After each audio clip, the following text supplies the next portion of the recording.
deep, controversial. In the room, we have C.T. Muga, researcher, academic, seasoned political observer, a fountain of wisdom in these politically uncertain times. Ndu Oko, Nigerian by birth, Kenyan by choice, communications expert, Pan-Africanist, a truth seeker and believer in people power, and Eric Latin, agent provocateur, the man in the chair, seasoned journalist, news hound, a man who believes in punching up, not down. This is the Situation Room, the only way to start your conversation. As you've heard, Edwin Sifuna has left here. He's heading to DCI headquarters to respond to summonses sent to him and to go and respond to some questions here and there. We'll follow up with that later and find out what exactly the questions were. Conversations continue. Send the words 2 rivers to 22365. That's 2 rivers to 22365. And then what's going to happen is that Centum Real Estate will get back in touch with you. They will tell you about this development at 2 Rivers. This is very close to the largest mall in Eastern Central Africa. Here there's another one, Isli, and until that one has now come out properly to say it's the largest. For now. For now. For now. 2 Rivers still remains the largest, okay? There's another one that's come up in Isli, and everybody's saying this one, way larger becomes larger. Yes. So Centum Real Estate are developing some beautiful residential apartments around the 2 Rivers Mall, and they are selling them. There's one that's still ongoing. It's under construction. The current one under construction. Date of completion, anticipated date of completion around this time next year. So if you want to get onto this one, onto this bus, this is the best time to get onto it. Have a conversation with them how you can own either a studio, 1-bedroom or 2-bedroom apartment at the 2 Rivers Mall, and send the message 2 Rivers to 22365. That's a message 2 Rivers to 22365. You'll receive a response immediately with numbers to call, and they will call you. We are now going to have a conversation, continuing to have the conversation about, the food prices in the country. Cost of living is high. What's going to happen? What's the best way? What is next for Kenyans? Member of Parliament representing the people of Westlands constituency in Nairobi, Tim Wanyonyi, is our next guest. Good morning. Morning. Good to have you, Mheshimiwa. I'm good. Yeah, I'm happy. Very good. Yes. City has the day's proverb. This man looks like City Muga. The last time you were here, you saw a different City. Yes. Man walked in here this morning, about half an hour into the show, and he looked like City. And I think City is somewhere doing 1 or 2 things, and he has sent a body double. Okay. Who sounds like City. This is a 6-monthly ritual. Every 6 months, I reduce all the hair on my face. My face includes my head. So I reduce it. Now, this is the reduction. This is it. Yes. So I've been reducted. So every 6 months, City goes on holiday and sends us this chap. This guy. Who comes with a script saying, 6 months, blah, blah, blah. Okay. City is double ganger. Please give us the day's proverb. Yes, our proverbs for the whole of this week come from the country of DRC. Even without drum beats, the banana leaves dance. Even without drum beats, the banana leaves dance. Yes. Mheshimiwa Tim, this proverb, it's from the DRC. What's your interpretation of it? When we were young, we used to be told, you are sent to the market, and they tell you that if you see there is a particular grass which dances to the wind, and it dances very well. They say when you see it dancing, don't stop. Just continue with your journey. So some things in life, they remain constant. They don't change. And your happiness sometimes is not defined, it's defined by the environment around you. And that's how I look at it.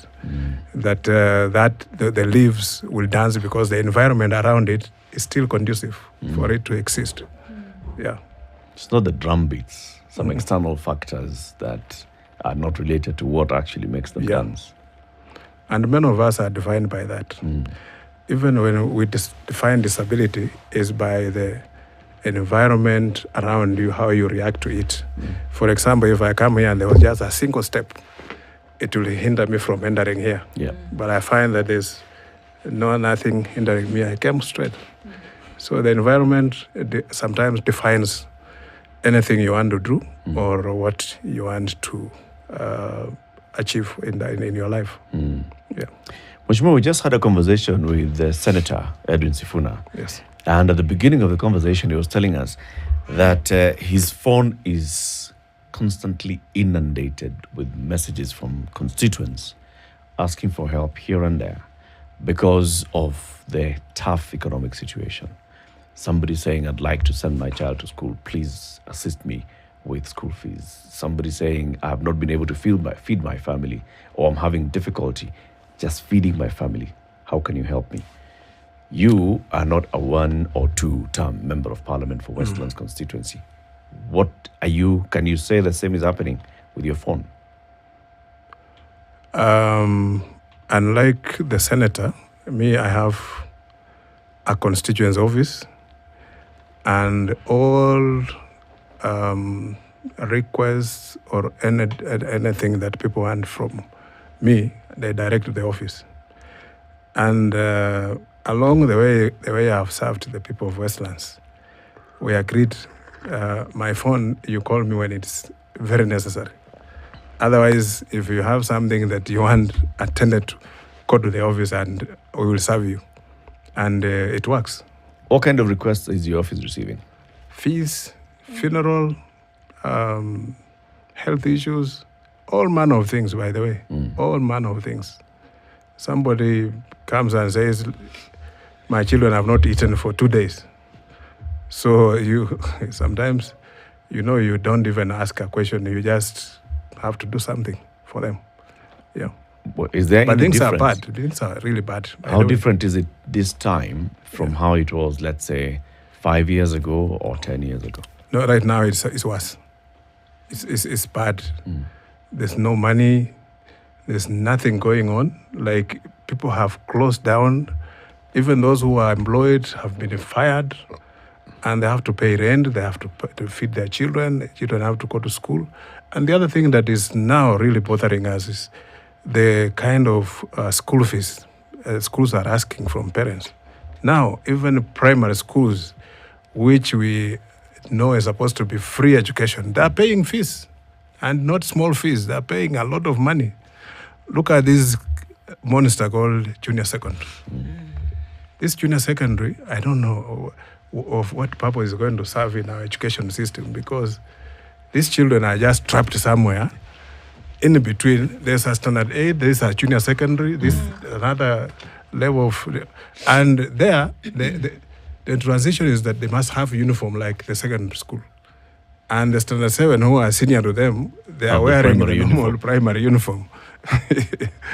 So, and then they're paying also a lot of money. Uniform alone is costing almost 20,000 uniform.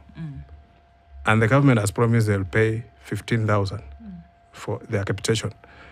That money has not arrived in schools. Not yet. These children are supposed to be in schools. The infrastructure has not changed. At first, they had put this thing at the second school. Yes. The second, then they moved it back to the primary schools. Yeah. So most of those schools are not prepared to receive this junior secondary. So they're there trapped somewhere, and they have one teacher. The government posted one teacher. I mean, we could sit for days and talk about the different things that need attention. We can talk from, the rising cost of living, food and otherwise. We can talk about, the diabolical situation in the education sector that you mentioned. We can talk about the health sector. We can talk about infrastructure. We can go on and on and on. As somebody who has seen things unfold in being able to govern a particular area, is it possible to be able to keep a handle on all of these things and do them well at the same time? I think that would set now a course for us to now be able to discuss. Is it possible to be able to say, okay, let me handle education a little bit, sort it out. Let me see what I can do to make life a little bit more bearable for the citizen in terms of food and livelihood. Let me see if I can sort out the health. Is it possible for all these things to be handled simultaneously? Not it's a delicate balance, but sometimes you have to look at what is most urgent thing to be done. For example, somebody who comes, children have not gone to school, but the worst thing is that they have not fed for a day or so. So even if you enable them to go to school, these people are hungry. They need to eat. And without food, that child, even if he goes to school, it's a useless thing because he will not concentrate, he will not learn. And so we have to start with the basics. These people need food, bottom line. And then you can sort out the other things. Once you sort out the stomach issues, at least the rest can sort themselves out. And we have always said, the government, don't try to do everything at the same time. Do the basics. Let the people do the rest. Because if people are able to have food, if people are able to go for have health check without any issues, and people have security, the rest of the things they'll sort themselves out. I believe that. Yeah. During the COVID period, the government then reacted to helping people cope with the situation. Understanding that people were not going to be going to work, understanding that there were many people who were losing jobs, understanding that even businesses had to shut down because of COVID. The government came up with all these measures. For example, reduction in VAT, reduction in income tax, setting aside money and saying that this money is going to help people, indigents here and there. Is it the kind of thing that you hope the government would do, or do you have a different approach this time? I think the best thing is to do things that are sustainable, because some of those were just short interventions that can enable people move on or deal with the current situation. But going forward, you cannot sustain that, because if you say the government will feed people, then people will sit back and wait for it to be fed. Some other countries, they create, like in India, they have something called the ration shops, whereby people go there and get these things at very, very affordable rates that they can, go on feeding themselves and doing things like that. But here, I think we have not had a good solution to reach even these handouts that we see people going to do relief food, strinini. That relief food, they will give you once, and then they go away. Yeah. They don't know how you'll survive after when this food is over. So it is better we do something that is consistent, that is sustainable, than coming up with just short interventions. Because if we say we must find a way, I was listening to the president of Zimbabwe and saying they have found a way now to have a food security, and they're going to do irrigation, and this irrigation will produce enough food that will feed the citizens of the country. He says they can even, now they have learned that with their own scientists, with the war in Ukraine, they can produce fertilizer instead of importing fertilizer. So you have to look for homegrown solutions. And these sometimes are just within the people. Me, when we were growing up, these problems we are seeing today, they were never there.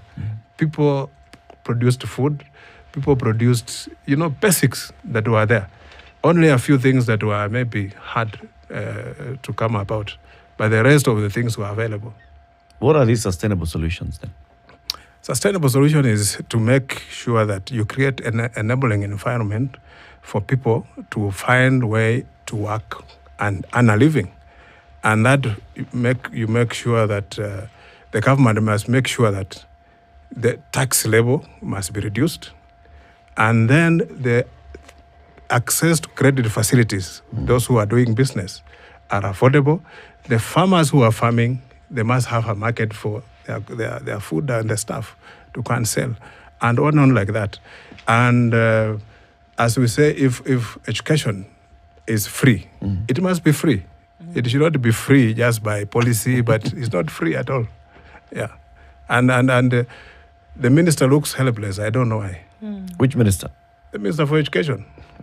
He seems not to know what is actually his commandate. He seems to be. One of the things that I think would confuse anybody who ascends to a position of authority, like say a minister, is that some of these problems we speak of are not a creation of this government. They are things that have existed. They've simply come in at a time when, should we say, the intensity of the problems are greater. And the manner in which they go about handling these particular problems, or at least what we are presented with, doesn't inspire confidence that they are actually going to solve the problems they're claiming that they're solving. You see, when one gets mixed messages, and Mheshimiwa Sifuna said this clearly, and you've repeated it, that if the fundamentals aren't being taken care of, then how do you expect someone to believe in these grander things that you keep talking about, and yet something which is fundamental to them, and everybody agrees it is fundamental, cannot be resolved? So how then can you claim, and how believable is it that you will then be able to resolve a far more complex problem?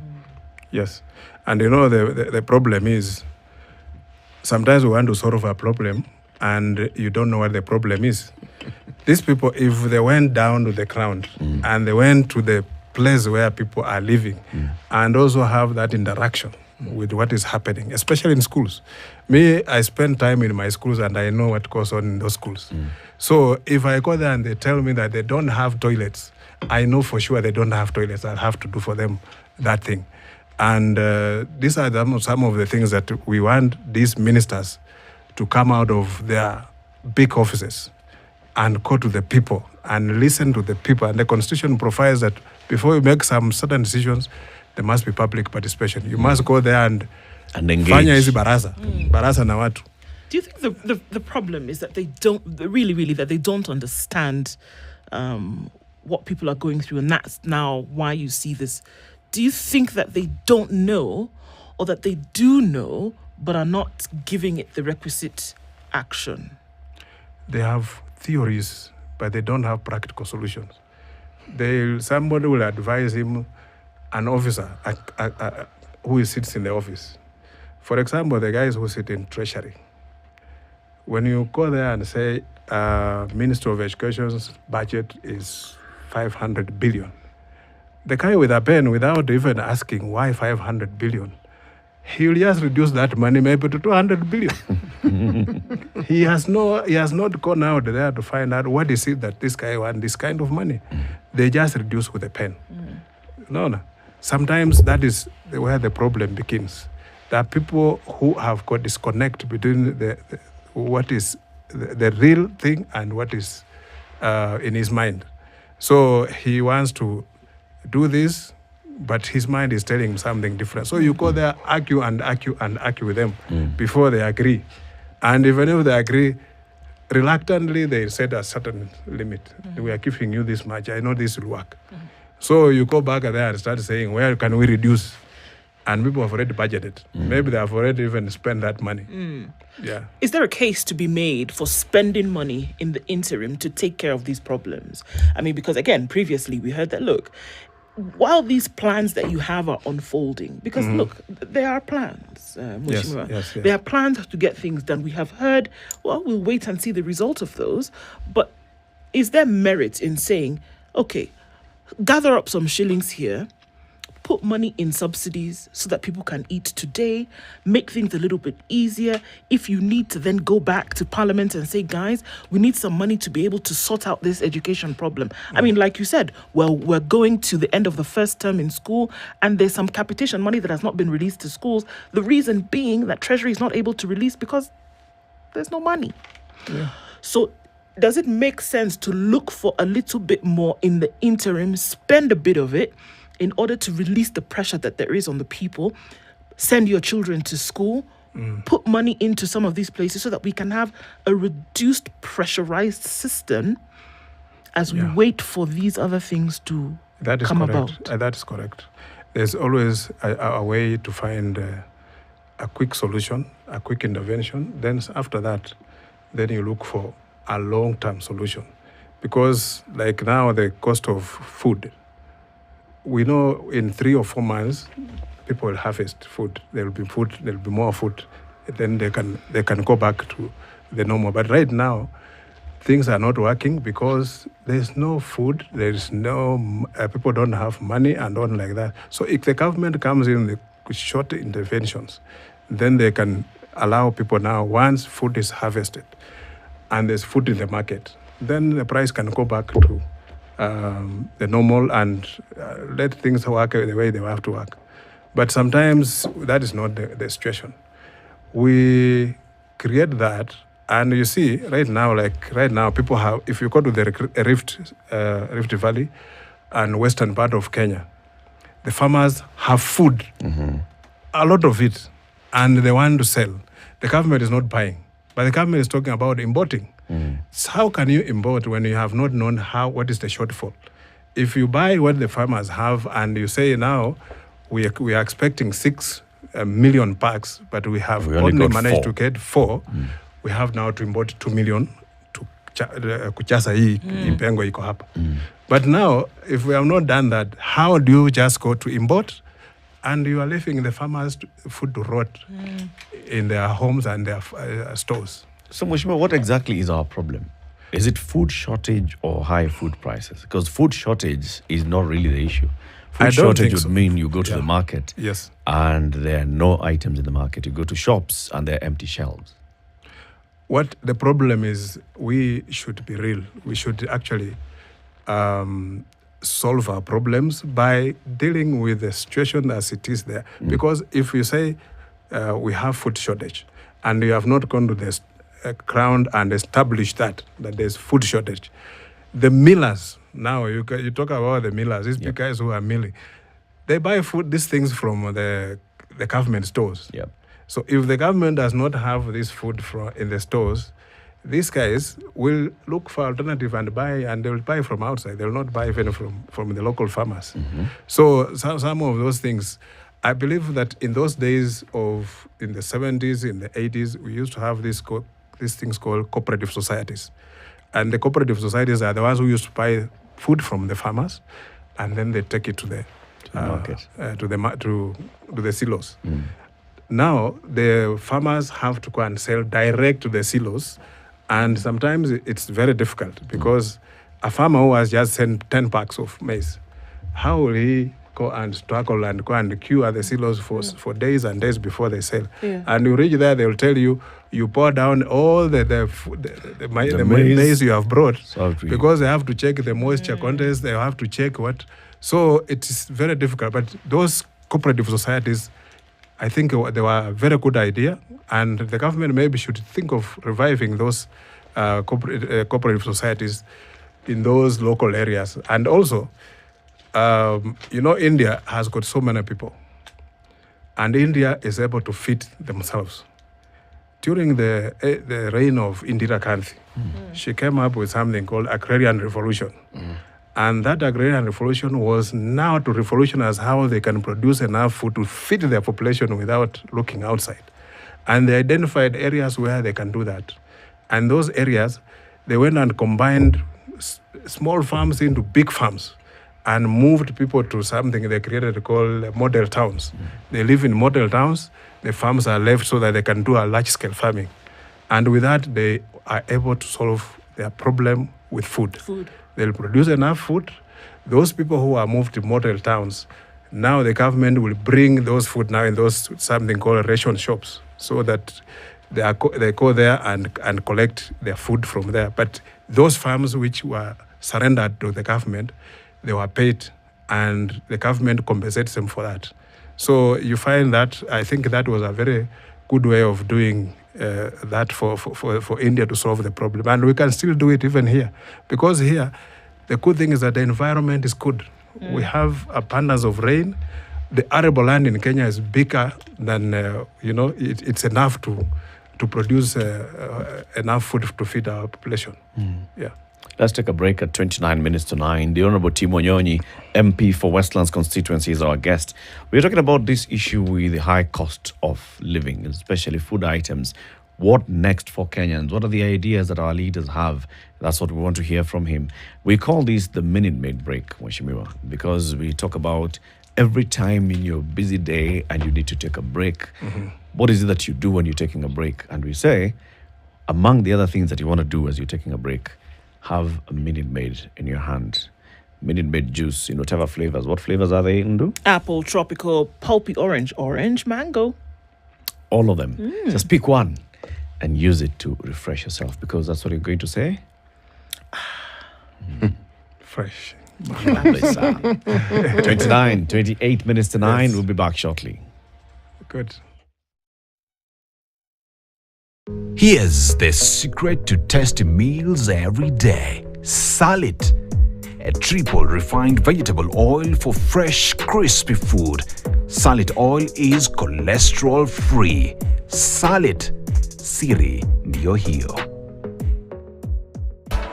Hi Wycliffe. Yes, hello. So unajua leo ndo mkoko unalika maua kakangu. Nafikiri nitakuwa nimefika hapo, kwa hivyo tupatane ndani ya Radio Maisha kama kawaida. So unajua tu.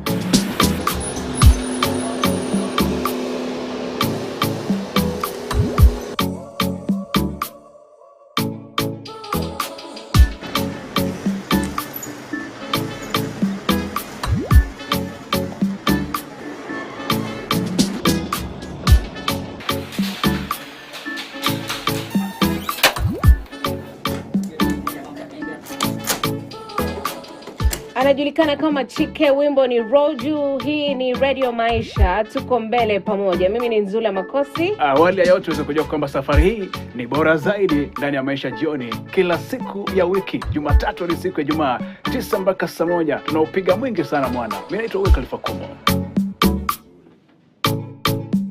What most people don't know is not all parents enjoy breastfeeding. You don't need to take milk to make more milk. The first one, I wasn't so much involved. So I feel like I'm a new parent again. Infertility is the inability to conceive after trying for 1 good year. Should I apologize to my child when I'm wrong? If you really want your child to learn the value of respect, value of asking for forgiveness, then you have to show it. You know, kids are sensitive between age 0 and 3 before they go to school. 4 weeks, and my gyna would tell me, I think you might be getting preeclampsia. And that was the most scariest thing I've ever had. You're watching Parenting Today.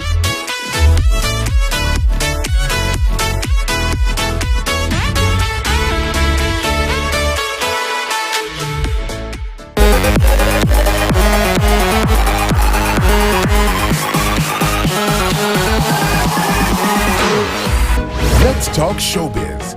Let's play fashion cops.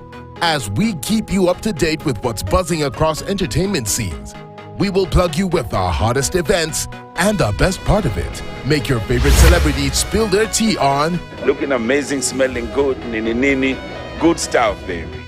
This is E-Curve. E-Curve. E-Curve. E-Curve. E-Curve. And you're watching E-Curve. Usitoke hapo kuchunguza hiyo kitu. Tuko ndani ya E-Curve. Luxury connoisseur, shoe queen. They know it's real. E-Curve.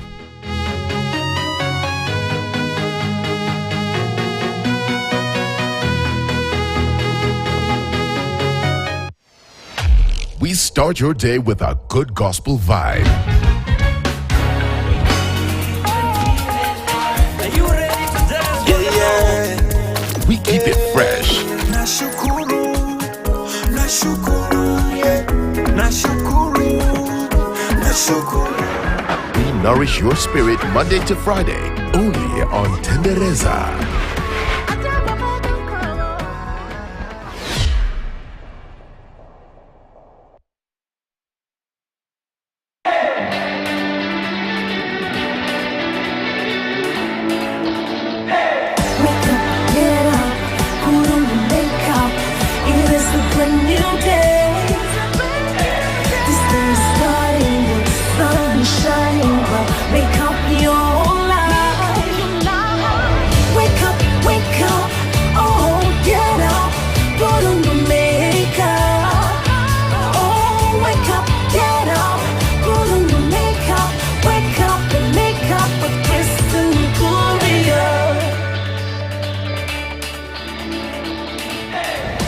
Hi, I'm Christine Korea, and this is Wake Up and Make. Money that has been set aside. Just talking about helping people who are unable to fend for themselves. Have you seen it working in your constituency? Money that's given to these vulnerable groups. Have you seen it working? And is it consistent? Well, the money I'll say the transfer of that money has been a big issue because they will send once, then they fail to send for the next 3, 4, 5 months. Then they send again. And you remember, they're only sending something like 2,000. And also the way they identified, we were asked, even we participated in identifying these vulnerable people, and we gave out the names. I think the weak link in that system is the system where they're using the chiefs and on that. And along the way, people create a different list, which now is directed the ministry. And you find the people who are receiving that money, they don't exist. Many of them don't exist. And if you just go to that village and randomly ask how many people receive this cash transfer from the government, you will hardly find somebody who is receiving that money. A few who have received. I know a few. I can go in the village, I can pinpoint, and I know them. But majority don't receive that money at all. Yeah. And that is a skewed way, and we have asked the PS so many times so that they can refine this. And likely, in this current budget that we are making now, we have asked them now to come up with a better system than the one that was there before, because that one was not actually working. It was not working at all. So at what point is this manipulated? Is it at the point of registration? Who's supposed to do this? These are social workers working for the State Department for Social Protection, isn't it? The registration part, and then the money, if we follow the flow of that money, Treasury releases the money to the ministry. The ministry releases the money to the next level, to the DCC or something like that. The DCC releases the money to the chiefs. Now, that is where the problem starts. The chiefs now are the one who mess up that transfer of the money. Because from the chiefs, we are saying, why can't, even at the DCC or at the bank, whichever the bank is their sufficient, why can't we just have a system of M-Pesa transfer or whatever? Directly to the recipient. Direct to that person than calling you to work. Some of those people cannot even walk, go to the DCC to go and receive the money. Why is that system in place? Well, the other one for the elderly, the Inua Jamii, they receive the money directly into their bank accounts. Or M-Pesa.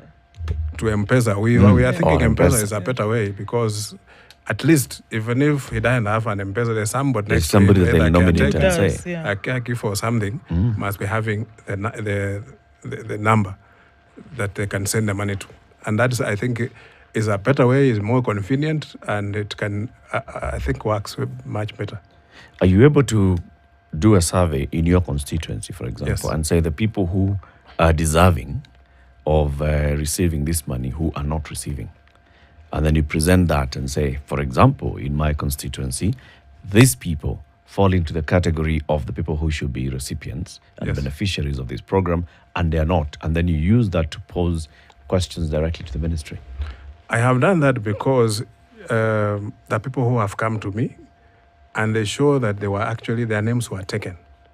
And all along, they have never received a cent. And we prepared this list and took it to the PS then in the Ministry of Labor. Was Maru, I think. And he said he was going to take up that matter with the people on the ground and solve the problem. Until we went to election, nothing had been done. He was still taking care of the matter. He was still solving that problem, I believe.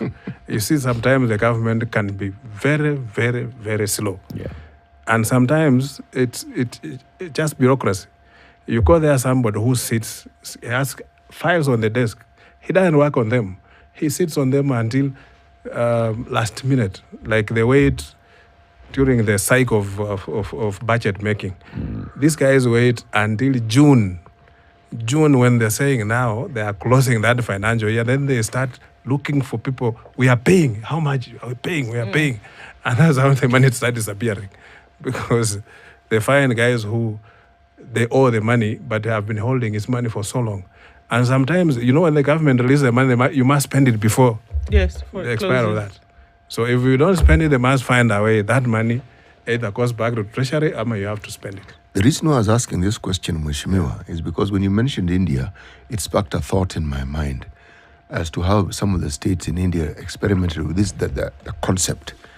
Now, it's a concept that is referred to in the US as food stamps, meaning instead of perhaps, or in addition to the money that someone gets, you are given, it's like a credit note, something Yes. you can go to a certain shop and ensure that you get certain goods. It's better than a promissory note. Yes. Do you think that a system of that sort, in addition to the cash, because the cash transfer is necessary, it's important for someone to actually have cash, but it's also important for someone to eat, because some people will get the money and they will not buy food with it. So if it was complemented, you know these things we talk about, subsidiaries and subsidies and what have you. If a system of that sort was introduced, I'm talking about in its purity, not in the convoluted form these systems of ours take. Do you think, especially if you're talking about an urban center with the number of people who are living below the poverty line, would this assist? It will be the better system, by the way. If we come up with a system like that and people have given that, what you are calling a credit note, he just comes and shows that thing and he'll be given the ration that he receives from the shop. And there are particular shops which are identified that are the ones which will now be the one dealing with that kind of thing. Because you can't have everybody there. No. They must identify these shops and they must make sure that these shops have enough supplies to serve these people. And that works very well. You see, if you look at traditionally, a system of that existed. It just wasn't called what we're calling this one. But for instance, if you had a bumper harvest and you were able to keep it in storage, yes, your relatives and people known to you who may not have had a bumper harvest knew they could come to you and you would give them. And the understanding was that in times of need, if you needed and they had a bumper crop, they could give it to you. So this issue of food security, traditionally, there was a way in which it was sorted out. Yeah. And it also gives people that dignity. Yes. It doesn't bring you that demeaning that you actually are a beggar. It just creates that system that you go there and you know this is how you are supposed to be served because of ABCD. Sure. It just keeps your dignity. So we're essentially saying that one of the solutions to this thing that we are, it's been here for some time, one of the solutions that we're saying is the institution of a welfare system in Kenya is probably a way of making sure that at any one time, the citizens of the country are taken care of. Are we saying that must then be a formal, well, the suggestion is that it could then be a formalized way of handling this, so that in the grand scheme of things, the welfare section of this is prioritized budget-wise, it's prioritized across government. Is that a possible solution to this? Yes, it is a possible solution. And I remember I was talking to a former peers who was in the Kibaki government. And they say there were some people who had come up and created a system of this cash transfer and on like that, that social protection. And then another group of people came in without knowing the background of this system and how these people have created this system, how it works. And they went and removed them without, So the system now got cropped up. That these guys who have come in, they have no idea how this thing was working. So you just come up and take off something that you did not create. You don't know the history behind it. So that thing failed. And that's where I think the rain started beating us. The system failed because somebody came in who was thoughtless and they just removed these people. Instead of, that's sometimes how things work. You come in with your own philosophy and you don't want to, sometimes you must have some continuity. Yeah. Somebody to help you, even your transit before you do something else. But if without that, you will actually crop in a lot of problems. And that's what we're having in this current government. Yeah. They've walked in people who have never worked in the government, who have no experience. They have taken over places and they have no idea now. They're just issuing directives left, right, and center, and nothing is working. For 6 months, they're telling us, oh, give us more time. Oh, you do what? You know, we can't wait forever. Yeah? And again, as a government, you cannot work in government, and the only thing you are doing is blaming the former government. A government is a government. When you take over, you solve the problems that were created by your predecessor and move on. Obama worked in an office that was bankrupt, literally bankrupt. He never blamed Bush. We never heard him mentioning Bush all over the place. Kibaki did the same. He walked in, the government was so dilapidated. He never spent time talking about Moi. He went to work. And within time, he had turned things around. So a government must work in the office. It means, unless you have no idea why you are in the government, you have in the government, you have to create wealth. That is the system. You have to create wealth for the government to move. You know, we had the CEO of the Kenya National Trading Corporation sitting exactly where you're sitting a while back. And we were having this discussion about some of the plans that this government has. This is me saying that they're reviving Kenya National Trading Corporation because in my mind it was dead. Now, one of the things that they've done is there are these imports that they've brought in, which we are told are duty-free. But in addition to the imports, the figures vary. They say they are designated or selected 200,000 shops, some say 500,000 shops, where these goods that are being brought in will be available to the Mwananchi at this so-called subsidized rate. Now, in theory, it sounds like the sort of plan that we are talking about. The details of how these shops were selected or how they will be created, that is really not there. I haven't come across those details anywhere.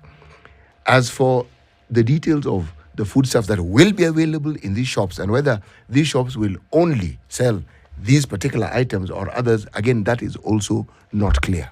Now, where am I going with this? I am saying that there is the discussion about the foods that are being brought in and the availability of those very foods in the country. And there is no evidence to show that those foods in the country have been exhausted. Meaning, we don't have evidence to show that apart from the aid that is required, every foodstuff that was locally available has been exhausted or has been bought up. So now, if it's duty-free and it's brought in, there'll be this competition with what is already locally produced, and that isn't subsidized. So what has been going on in my mind is, how does this help the Mwananchi? Now, those of you who are in parliament, I'm sure you've heard of these issues and you have better details than we do. How are you people handling this matter? You know, the problem that is there is this. In other countries, for example, they protect the local producers. They protect the farmers. They say, how much do our farmers have? And then they make sure that whatever we are producing here, if the other food that is brought from out, must be more expensive than the ones that they produce locally. So it gives the consumers or the people time. They understand that I can go and buy the locally produced rice from where or from wherever, the maize, then go and buy the rice from Pakistan. It will be more expensive, even though it may look better, but it will be expensive. So it's a time that the government must have that policy. And this is a serious issue with the ministers who sit in the offices. They must look, the Minister for Agriculture, Minister for Trade, Minister for Finance, if they sit together with their PSS, they must come up with these things. So, but because it's not it doesn't just fall in one ministry, it falls across the board with all these ministries to understand the ration that they are going to apply. The locally produced and the imports, so that they don't make, because if you look at even COMESA, that is what they were saying. If you buy things from within the COMESA region, you must buy what you're just coming to top up what you have. And you cannot make maize from Tanzania or from Malawi to be cheaper than the maize from Kenya. The reason being that maybe their cost of production there is much cheaper than ours. And it comes here, is still cheaper. Sugar produced, for example, as we live on the border, Our home is down there at the border with Uganda. The Tusker that is produced in Kenya, it's cheaper. You cross over, you go and drink in Uganda. It's cheaper in Uganda than it is in Kenya. It's the same with Tanzania. Yes. So you keep on asking why. Why is petrol in Uganda cheaper than in Kenya? Yet it has been moved from Mombasa all the way to Kampala. Even as you say things, when you're looking at solutions as to why these things can be cheaper, in the last couple of days, you talked about sources for cheaper power.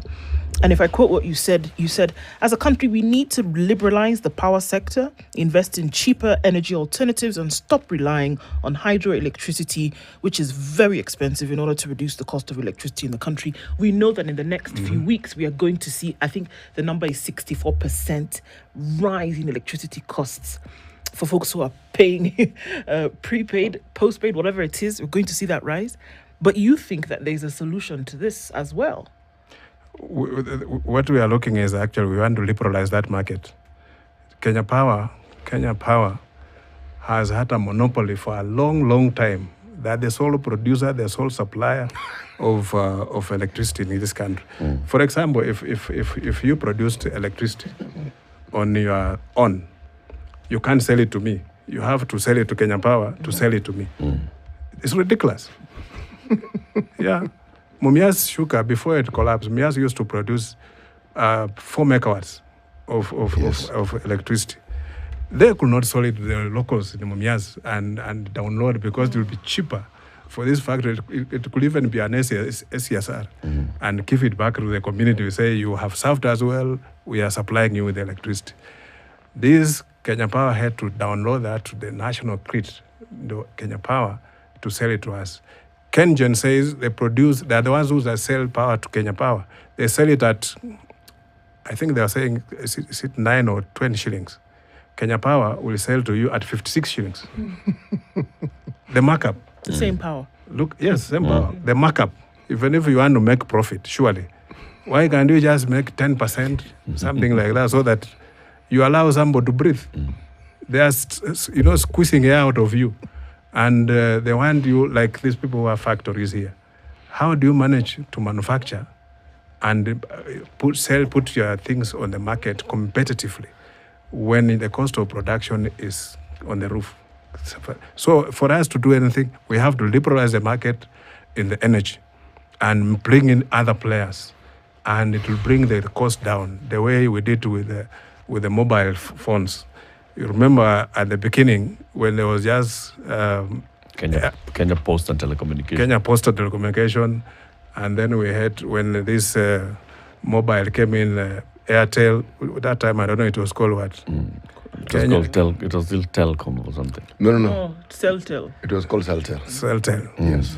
No, the first mobile before Safaricom was Telcom. The one with the size of a telephone booth. Yes.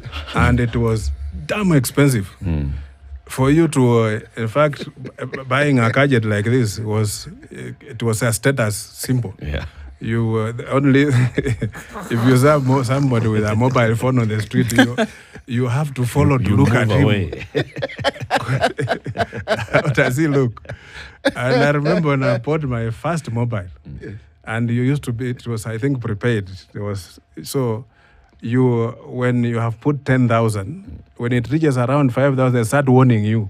Please, we don't want to disconnect your phone. But you see how now the market is liberalized. Yes. You can call with a shilling. Yeah. So what you're saying is that who says we can't do the same thing with electricity? Yes, we can liberalize the market with electricity, and the people can produce. We can produce it through affordable means like solar, wind. If you go to these other countries, they use wind, they use nuclear, they use other means of producing electricity much cheaper. Hydroelectricity is very, very expensive. And even one we are doing in Naivasha is even more expensive. So unless we find a cheap alternative, and they are available to us. We have, you see, those turbines were set up in Marsabit or where. They're just standing there. We're not using them. In Loyangalani. Yes. They are not using them. They are injecting about 120. And they can give us cheaper and cleaner energy. There's an argument that is often preferred against liberalization, contextually in a country such as ours. They say it opens now doors for the worst possible things that you can look at. Let's look at the oil sector.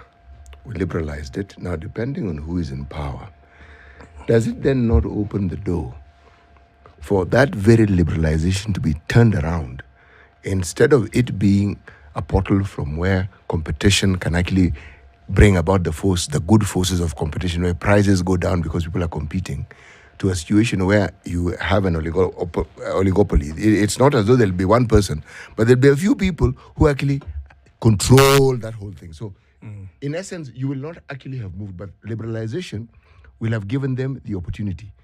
Look at the structural adjustment programs that the World Bank brought to us in the Moi era. Now, look at what it brought about. We are back again. We are hearing that we want to dispose of certain national assets, which we are told are not profiting. It has World Bank written all over it, the thinking. But look at how it's been approached. First of all, we are here. Cabinet is supposed to be able to make those decisions without what? Parliament. Authority. Now, it's an idea and an agenda that is being pushed. So I'm saying liberalization is a good thing. But in a context such as ours, how do you then prevent that nefarious door from being opened so that people take advantage of it to the great disadvantage of those who are supposed to actually benefit from it? You know, government, when it's going to negotiate for certain things, even for facilities that they want to use, you must send your best negotiators who can go and bargain for the country. But if you go there and these guys who are forced to just collect solutions and come with them, you must go there when they tell you that you do this, you say that cannot work in our country. It will not work. Even if we say yes, it will not work. It will fail. And you bargain and put the alternative on the table. And you'll find a solution for that. Some countries have managed to do that. And it has worked for them. But sometimes we send there and people who just look like beggars, who have gone there and they're just already carrying the pole. Whatever you give us we shall be happy. That won't help for us. We want to see you send the best of the best.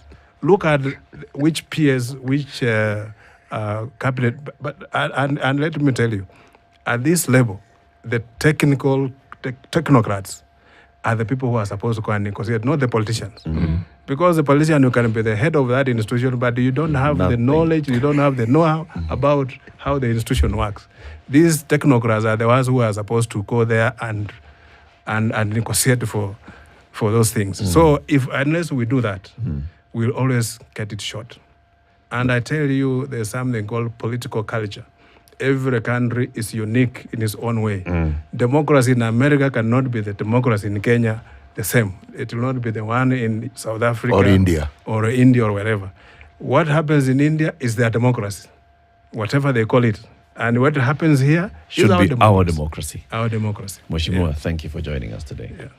The Honorable Tim Wanyonyi is the MP for Westlands constituency. Keep it here for more conversations coming up in the next hour. A very good morning to you.